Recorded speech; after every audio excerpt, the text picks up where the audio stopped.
भगवान महावीर के दर्शन करने के लिए गया था। दर्शन करने आप भी जाते हैं। आप संतों के दर्शन करने जाते हैं। उस समय प्रभु विराजमान थे, इसलिए राजा हस्तिपाल प्रभु के दर्शनों के लिए गया था। राजा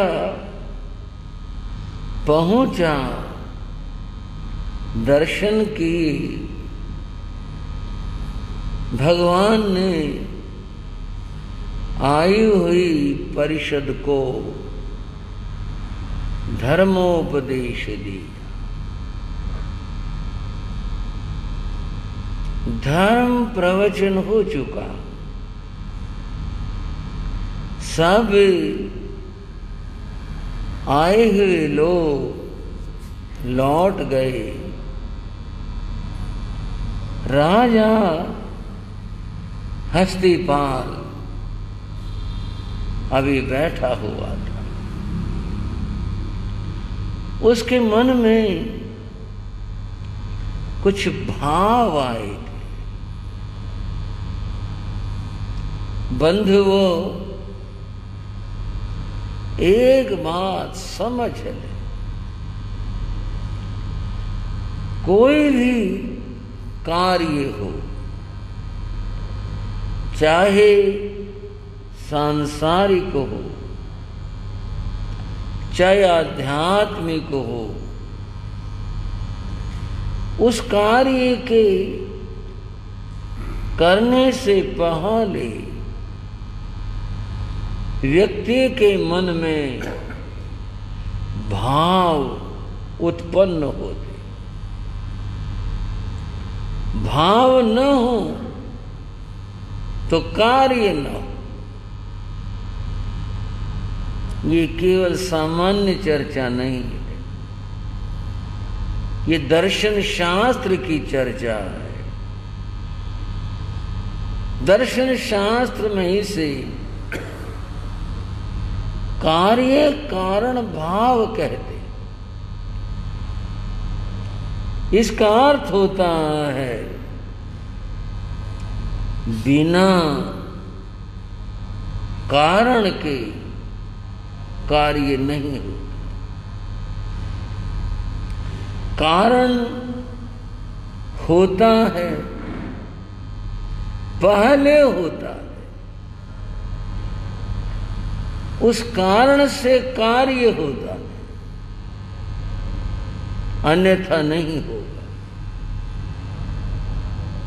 एक कुंभकार कुम्हार घड़ा बनाता।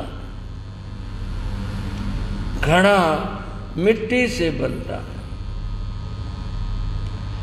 जो घट निर्माण यानी घड़ा बनाने का कार्य है, वो तब होगा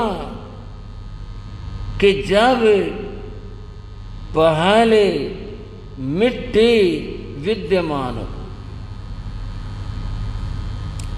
मिट्टी न हो, घड़ा नहीं बने। आप में से कोई यूं कहे स्टील का बनवा लेंगे, स्टील का बनवाएंगे तो भी उसके लिए चादर चाहिएगी। उसके लिए पहले उसका कारण होगा, तब कार्य होगा।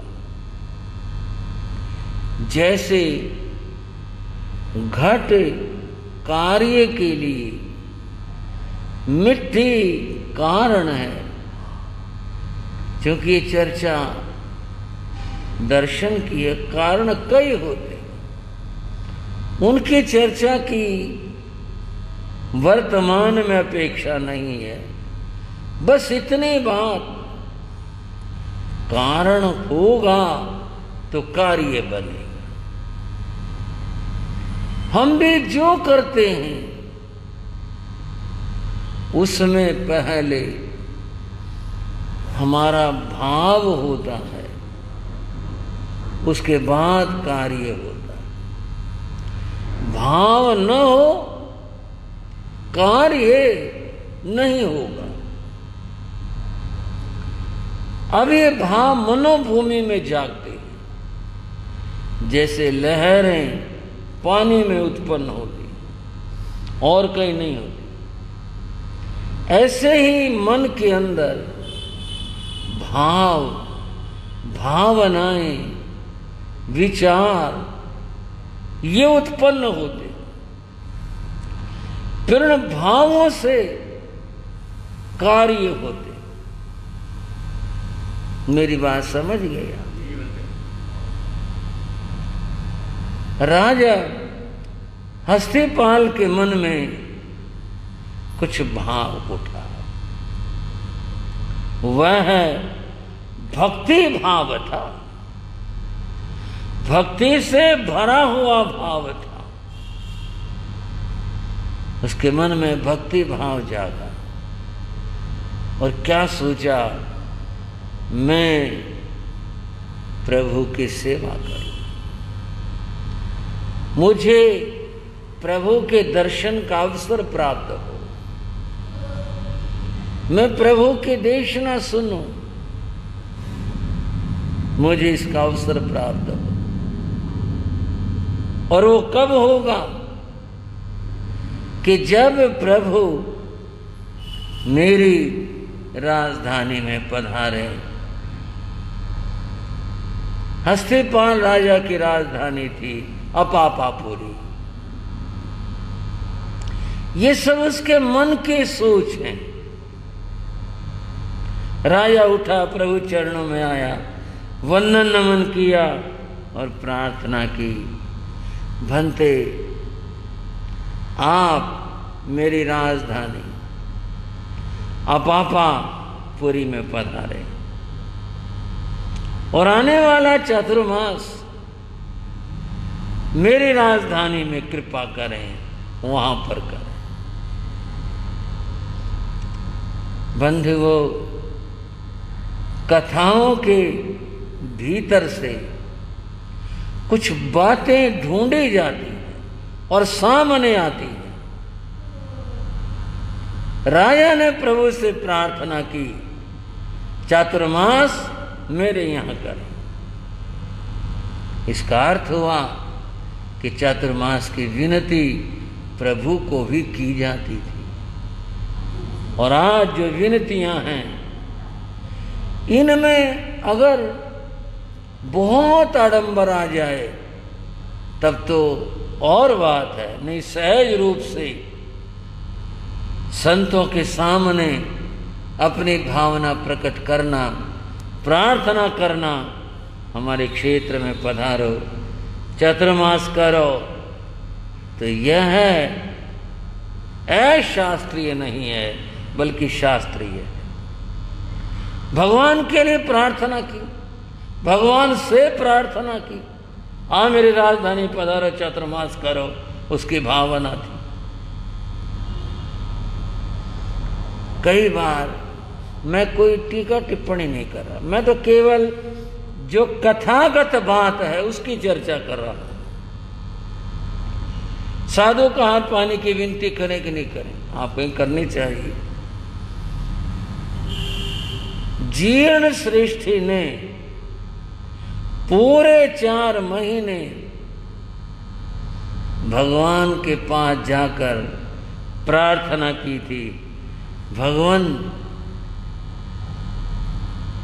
मेरे घर पधारे, आहार के लिए पधारे। और बताया उसने, मेरा घर वहां राजमार्ग की अमुक वीथिका में है, आप वहां पधारें, कृपा करें। जीर्ण ने प्रार्थना की, आहार की। अगर आज कोई प्रार्थना करे तो वो भी अशास्त्रीय नहीं है। जाना न जाना साधु का काम। प्रार्थना करना, भावना व्यक्त करना, ये श्रावक का काम। प्रभु ने राजा हस्तिपाल की प्रार्थना को सुना। फिर समझ लो ये हमारी एक भाषा है। भगवान ने सुना, भगवान ने देखा, ये भाषा है हमारी बात को कहने की। वे तो सर्वज्ञ सर्वदर्शी थे, कुछ कहने से पहले ही जानते थे। इसने ये कहना, इसके मन में ये बात आई है, इसने ऐसा बोलना, ये कहेगा, ये हमारी प्रस्तुति है जो हम कह रहे हैं। भगवान ने सुना, उन्हें सुनने की जरूरत ही नहीं होती, उन्हें पहले ही जानते हैं इसने क्या कहना, क्या भाव है इसका। भगवान मौन रहे, ने उस बात के लिए हाँ की और न उसके लिए निषेध किया। नहीं वे नहीं, हम नहीं आते, ऐसा भी नहीं कहा। हाँ भाई आएंगे, तेरी भावना पूरी करेंगे, ये भी नहीं कहा। प्रभु मौन रहे, अपना काम प्रार्थना करना है। राजा ने मन में सोचा, मैंने अपनी विनती कर दी, मैंने अपनी प्रार्थना कर दी, अब आगे तो जैसे प्रभु की इच्छा होगी, जैसे भगवान ठीक होगा, जैसे कृपा करेंगे। वंदन नमन कर हस्तिपाल राजा अपनी राजधानी लौट आया। समय बीतता रहा, सरकता रहा। समय आया, प्रभु ने अपापापुरी के लिए विहार कर दिया। हाँ जी, श्रावको बात बन गई ना, भावना क्या हो गई, सफल हो गई, पूरी हो गई। प्रभु से कोई प्रार्थना करे, भला प्रार्थना तो करो, श्रद्धा में भरकर करो और निश्चय लेकर के करो। हम अपनी प्रार्थना कर रहे हैं, आप अपना काम करो, वो स्वीकार होगी, स्वीकार नहीं होगी, क्या होगा। गीता में कहा, कर्मण्येवाधिकारस्ते मा फलेषु कदाचन।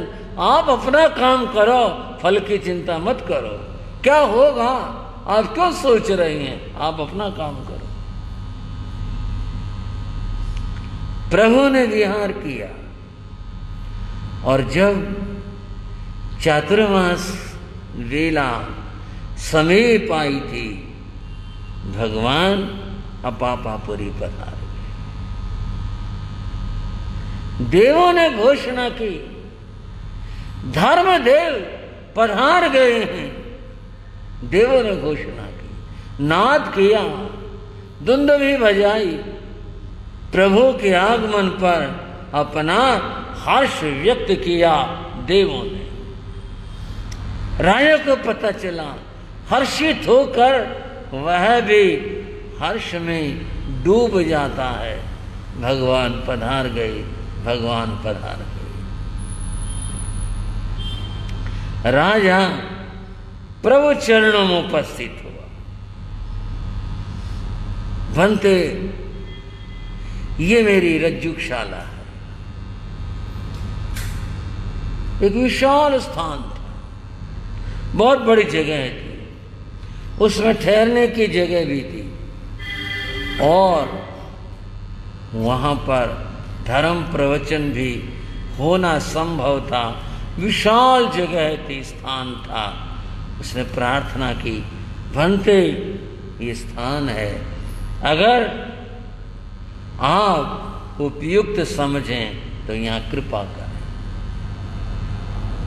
ठीक है बंधुओं, तीर्थंकर भी जो व्यवहार है उसको निभाते हैं। तीर्थंकर हालांकि वो कल्प से ऊपर होते, उनके लिए नियम नहीं होते, फिर भी व्यवहार वो भी निभाते हैं। ठहरना है तो अनुमति के साथ ठहरेंगे। भला उन्हें क्या जरूरत, उनके लिए तो देवता राजा और सब तरसते हैं भगवान कृपा कर दें, लेकिन वे उस व्यवहार को निभाते हैं। ठीक है, तुम्हारी अनुमति, मैं यहाँ ठहरता हूं। भगवान वहां विराजे। कितना श्रेष्ठ, कितना अच्छा समय होगा जब तीर्थंकर प्रभु का नगर में पदार्पण हुआ, भगवान वहां विराजे ठहरे, और कितना सुंदर वो समय होगा कि जब प्रभु की देशना वहां पर होने लगी थी।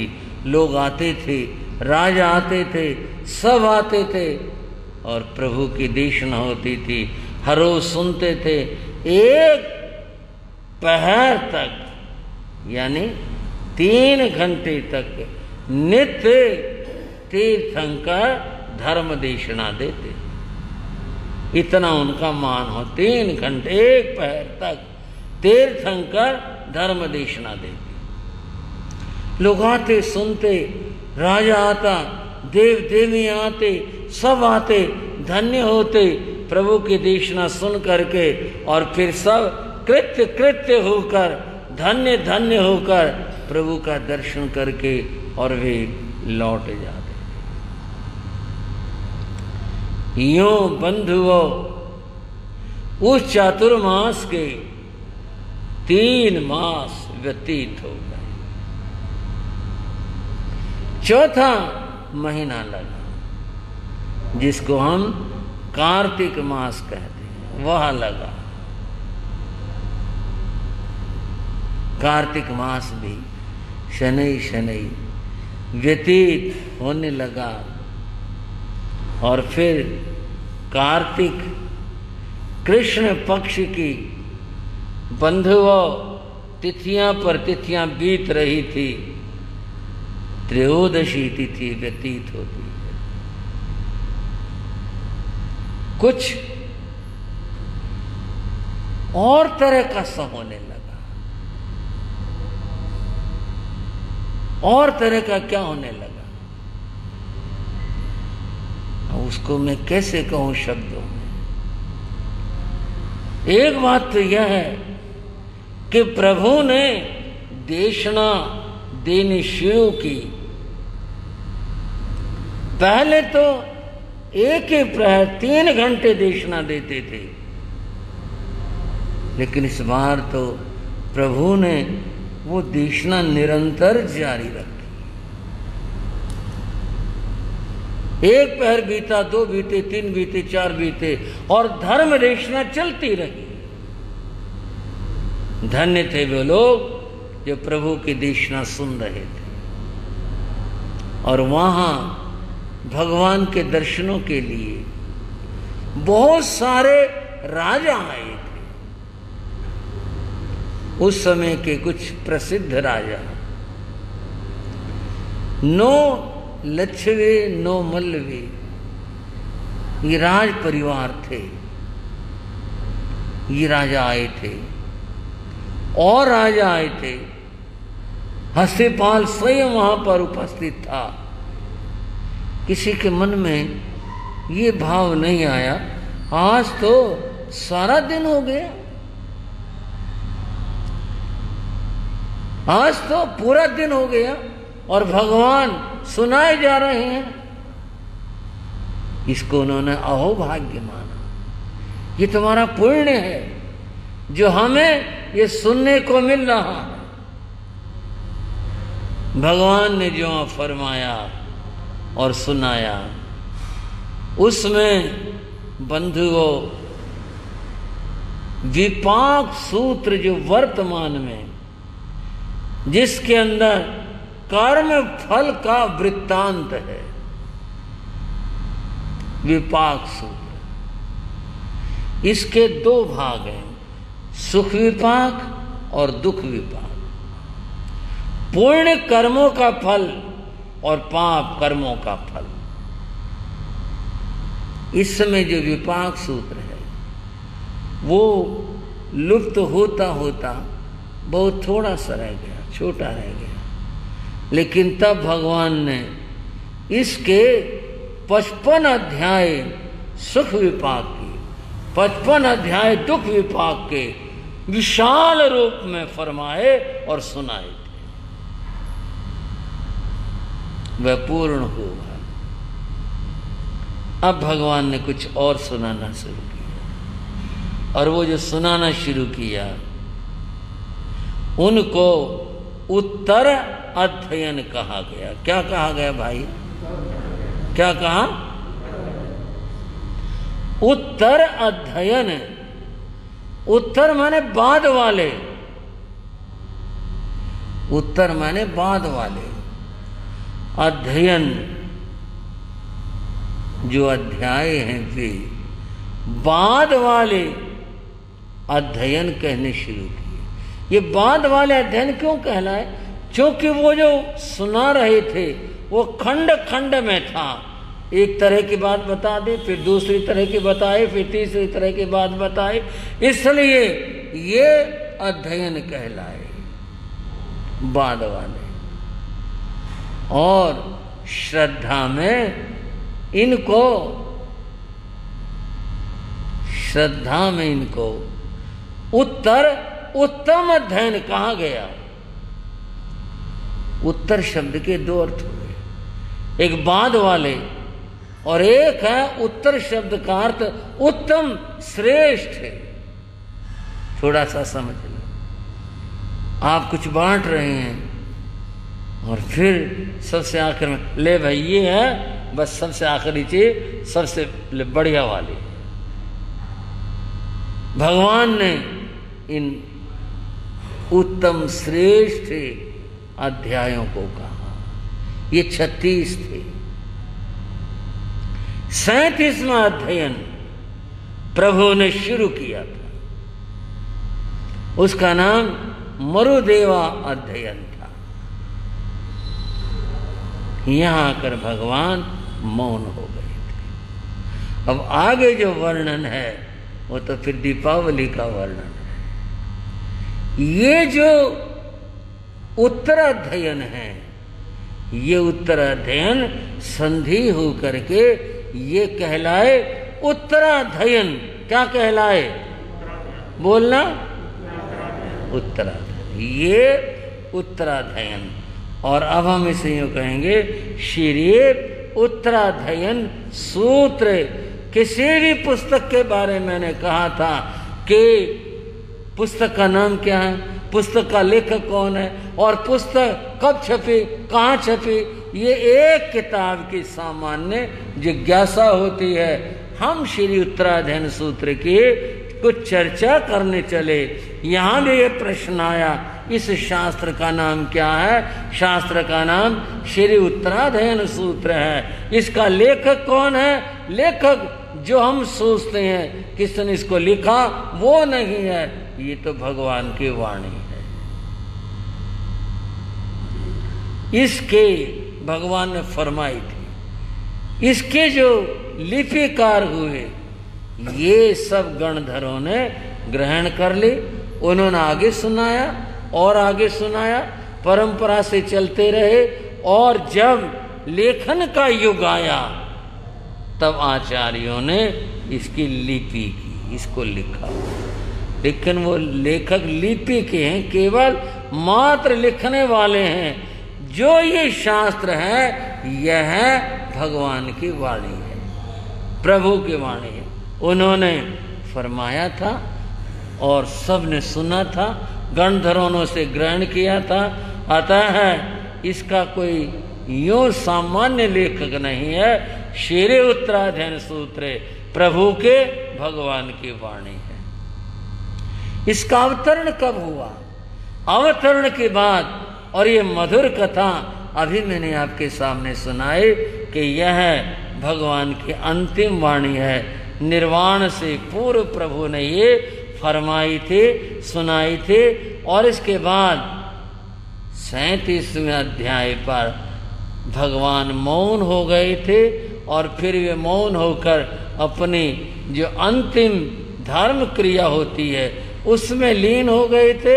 और फिर निर्माण को पाया। मैंने कहा वो कथा दीपावली की कथा है, हम यहां तक।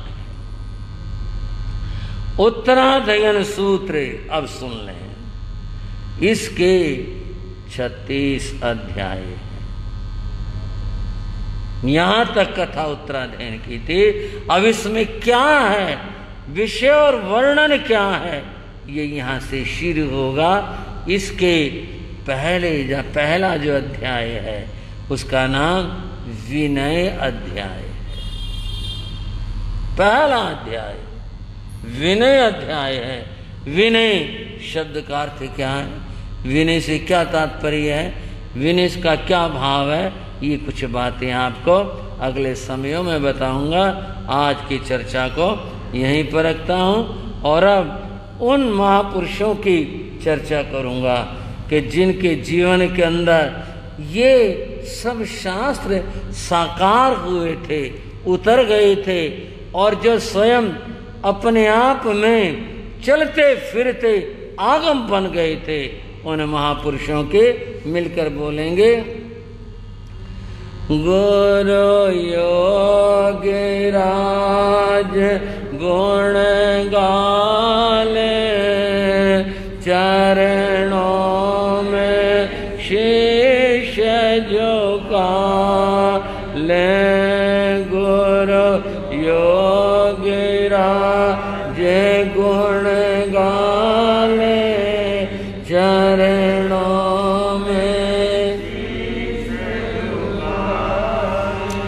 प्रवचन सुनवै राग जगा था।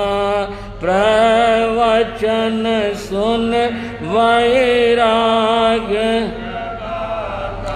मन में दीक्षा भाव उगा था। मन में दीक्षा संस्कार बिरवाले, चरणों में शीश झुकाले। हाँ संस्कार बिरवाले, चरणों में गुरु योगीराज गुण गाले, चरणों में शीश झुकाले। गुरु योगीराज गुण गाले, चरणों में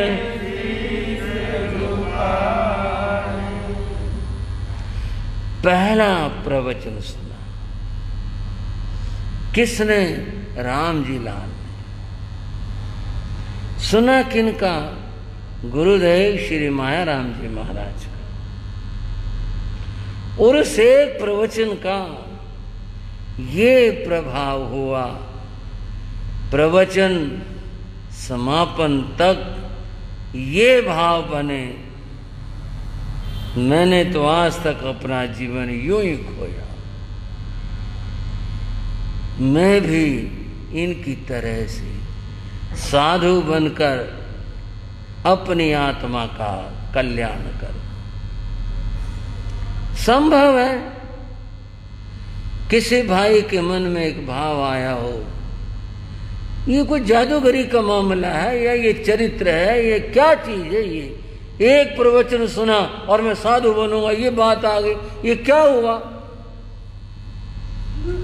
बंधु, गीता में एक बात कही गई, कहा ये गया, जब कोई व्यक्ति साधना करता है और साधना करते हुए उसकी साधना पूर्ण नहीं होती, आयु पूरी हो जाती, समझ गए आप? साधना पूर्ण नहीं हुई, आयु पूरी हो गई, तो उस आत्मा का क्या होगा? क्या उसकी की साधना व्यर्थ गई? ये क्या हुआ, क्या माने, क्या सोचे। उस आत्मा के लिए कहा उसका जो आगे जन्म होगा वह जन्म ऐसे स्थान पर होगा जहां उसे दोबारा से धर्म प्राप्त हो सके। योगी नाम कुले, ऐसे कुल ऐसे घर में होगा जहां उसे दोबारा से धर्म संस्कार और धर्म की बातें प्राप्त हो जाएं और फिर वह उस रास्ते पर चल पड़े। ये तो बात चलो समझ में आ गई, गीता में कहा, पर वो जादूगरी वाली तो बात समझ नहीं आई ना। एक प्रवचन सुना और सुनते बोले, मन में कहा मैं साधु बनूंगा, ये क्या हुआ? इसको मैं समझाता। एक व्यक्ति है, वह मेहनत मजदूरी करता है, मेहनत का उसको मेहनत आना मिलता है जिसे पैसा कहें। हम कोई ये कल्पना कर लें, हम कल्पना करते हैं 1 रुपए के 100 पैसे की, हम कल्पना करते हैं पीछे था, आज उसका कोई मोल नहीं रहा, पर बीते कल में तो था वह। उस आदमी ने मेहनत की और शाम तक मेहनत करके वो 95 पैसे कमा लेता और आगे कौन 99 पैसे कमा लिए। मालिक ने कहा हिसाब कर, 99 पैसे बैठे, पकड़ अपने पैसे। दूसरा एक मजदूर, वो देर से आया काम पर, उसने काम थोड़ा किया, उस व्यक्ति ने भी कुछ पैसे कमाए। दूसरे दिन 5 पैसे या 1 पैसा कमाते ही वो आदमी बोला, अब बना तो 1 रुपया हो गया भाई, हमने तो 1 रुपया कमा लिया। कितने हो गए उसके, समझ गए ना? पैसा तो उसने कमाया 1, 5, 4, 2 जो भी है, कमाया इतना, और क्या कहता, अपना तो रुपया पूरा हो गया भाई। दूसरा बोला, यार मैं तेरे साथ मेहनत कर रहा था, मेरे तो 5 पैसे हुए। अब तेरे 5 पैसे हुए, मेरी पिछली मेहनत भी, कल की मेहनत भी तो जुड़ेगी, तूने आज शुरू करी। ये लोग वो 5 पैसे वाले 1 पैसे वाले होते हैं। थोड़ा सा कोई निमित्त मिला और निमित्त मिलते आत्मा जागृत हो गई, क्योंकि पूर्व जन्म के साधक होते हैं। इनको तो थोड़ा ही निमित्त मिला पूर्व जन्म के साधकों को, और वो तो जागृत हो गई आत्मा, और फिर संयम पथ के ऊपर बढ़ चले। जो अभी नए आए हैं अध्यात्म में, शुरू किया है, अभी तो सम्यक्त का लाभ हुआ, सम्यक्त से चतुर्थ गुण स्थान से थोड़ा आगे चलेंगे, श्रावक जीवन प्राप्त होगा। फिर छोटे छोटे कुछ नियम से कर लिए, अभी यहीं खड़े हुए हैं, और आगे बढ़ेंगे, साधु जीवन आएगा। केवल ज्ञान तक तो बड़े लंबा सफर है, तब जाकर के होगा। लेकिन जो पूर्व जन्म के साधक है, उनको तो थोड़ा सा निमित्त मिला और वो जागृत हो। राम जी लाल का साधु बनना आसान था। घर में इकलौता बेटा था, युवा, माँ बाप विवाह की बातों के सपने संजोए थे, और यहाँ 3 भाई, 3 भाइयों का एकमात्र वह आंखों का सितारा। भला कैसे बात बने? घर में कहा तो घर वाले कैसे मान जाए? बंधुओं,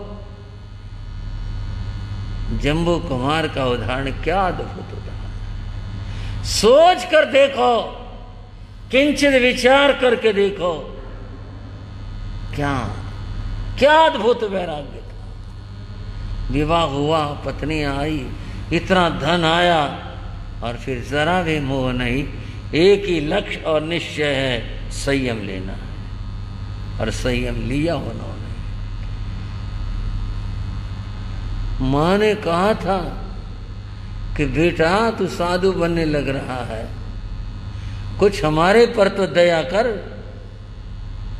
हाँ जी, पानीपत वाला श्राव को, कुछ हमारे पर तो दया कर। संयम तो अहिंसा धर्म है और तुझे हमारे ऊपर ख्याल ही नहीं आता। जम्मू ने कहा था मैं तो प्राणी मात्र पर दया कर रहा हूं, एक आप पर नहीं, हर जीव हर प्राणी के ऊपर दया कर रहा हूं। बंधु वो चर्चा तो वहां की है, यहां परिवार कैसे सहमत होता? सहमत नहीं था परिवार। रामजीलाल अपने रास्ते चल पड़े और कैसे चल पड़े? घर में रहते हुए साधु जीवन जीना शुरू कर लिया। जमीन पर सोना, कच्चे सब्जी का प्रयोग नहीं करना है, और जो चीजें होती हैं साधुओं की उन सब का विवेक रखना है। घर में रहते हुए घर से अलग से हो गए। समय सरकता रहा, 1 वर्ष का समय सरका और हुआ क्या? माया राम जी नगर भिवानी, माया राम जी गए स्वर्ग लिख त्याग कहानी, गए स्वर्ग लिख त्याग कहानी। संयम ज्योत जगाले, चरणों में शीश झुकाले। हाँ, संयम ज्योत जगाले, चरणों में गुरु योगीराज गुण गाले, चरणों में शीश झुकाले। गुरु योगीराज गुण गाले, चरणों में बड़ौदा के बाद गुरु महाराज मायाराम जी का चातुर्मास हरियाणा के भिवानी नगर में हुआ था। उस चातुर्मास की अपनी बातें हैं, कभी अवसर हुआ तो चर्चा करूंगा। आज तो इतना ही मायाराम जी महाराज ने अपनी अंतिम त्याग की कहानी लिख दी वहां। और योगीराज जो हमारे गुरुदेव हैं, तब रामजीलाल थे, दर्शन करने जाते रहते थे। एक ही बात थी, संयम की ज्योति जगा, ठीक है। बंधुओं, भाद्रपद शुक्ला एकादशी, क्या तिथि बोली मैंने? संवत्सरी के बाद संवत्सरी पंचमी की और एकादशी कितने दिन का अंतर बना? 6 दिन का। 3 दिन पहले आहार पानी लेना बंद कर दिया गुरुदेव मायाराम ने। संत प्रार्थना करते, गुरुदेव नहीं, बस और कोई संकेत, कोई बात कही नहीं, कुछ नहीं। अपना समय स्वाध्याय में बिताने लगे थे। स्वाध्याय तो पहले भी करते थे, तब की बात यह है, स्वाध्याय में व्यतीत करने लगे। एक दिन बीता, उस स्थिति में, निराहार अवस्था में। दूसरा दिन आया, दिल्ली से एक श्रावक जो गुरु महाराज के प्रति बहुत आस्था रखते थे, दर्शन करने आए। दर्शन किए, जाने लगे। बोले, गुरुदेव, मन तो चरणों में रुकने का था, लेकिन कल मेरी पेशी है कोर्ट में, मेरी तारीख पेशी है। गुरु महाराज मुस्कराए, बोले अच्छा ठीक है। गुरु महाराज बोले हमारी भी पेशी है। आपके गुरु महाराज किस बात के? बस अलग अलग होती हैं, कोई बात नहीं। मंगल पाठ सुना दिया, चले गए। फिर अपने स्वाध्याय ध्यान में लगे। बंधुओं, उससे अगले दिन चौकी पर बैठे हुए और ध्यान में बैठे हुए उस महामना ने अपने संयम की यात्रा पूर्ण की थी। बोलो गुरुदेव श्री माया राम जी महाराज के। पूज्य गुरु महाराज का चरित्र गुरुदेव योगीराज से सुना था। उनके कृपाओं से कुछ थोड़ा लिखने का बना और उसका प्रकाशन हमारे श्रद्धाशील सुश्रावक मुनि मायाराम संघ के अध्यक्ष जेडी जैन जो बैठे हुए हैं, इन्होंने पहला संस्करण इन्होंने छपवाया था। गुरु महाराज का वो चरित्र कितना महान और विलक्षण चरित्र। बंधुओं, उनके देवलोक पर रामजी लाल भिवानी गए थे। गुरु चले गए, मार्ग दिखाने वाले चले गए। फूट फूट कर रोई थी। धर्मशास्त्र तो इसके लिए कुछ नहीं कहता, ना कोई अनुमति देता है, तो हृदय के भाव हैं। रामजी लाल को बहुत दुख हुआ था कि जिसके लिए मैं चला था और वही नाता तोड़कर चले गए। अभी तो आयुष कर्म है।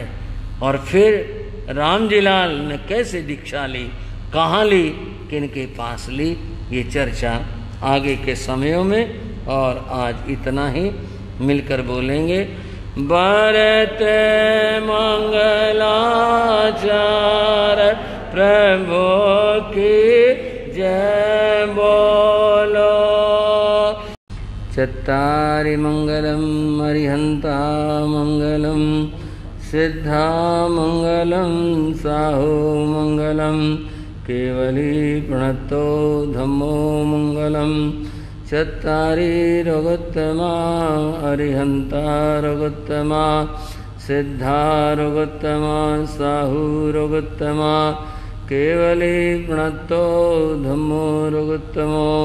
चत्तारि शरणं प्रवज्यामि अरिहन्ते शरणं प्रवज्यामि सिद्धे शरणं प्रवज्यामि साहु शरणं प्रवज्यामि केवली प्रणतं धम्मं शरणं प्रवज्यामि।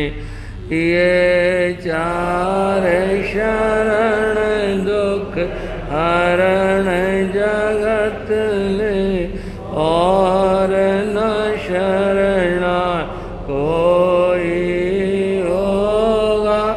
जो भव प्राण करे आचरण उसका अजर अमर पद होगा। उसका सदा ही मंगल होगा। मंगल आशीर्वाद, मंगल आशीर्वाद, मंगल आशीर्वाद।